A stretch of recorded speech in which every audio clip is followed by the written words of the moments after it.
சொல்லியது உந்த கண்ணம் கிள்ளியது அடி இப்போதும் நிறம் மாறாமல் இந்த நெஞ்சில் நிற்கிறது அந்த பட்டுச் சேலைகளும் நகை நட்டும் பாத்திரம்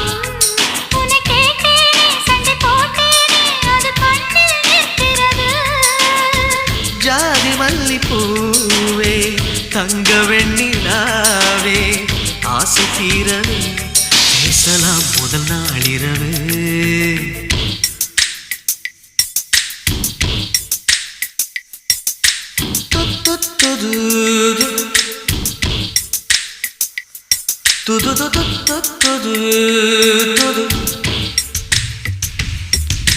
மீனம்மா உன்னை நேசிக்கவும் அந்த வாசிக்கவும் என்ன காத்திருக்கு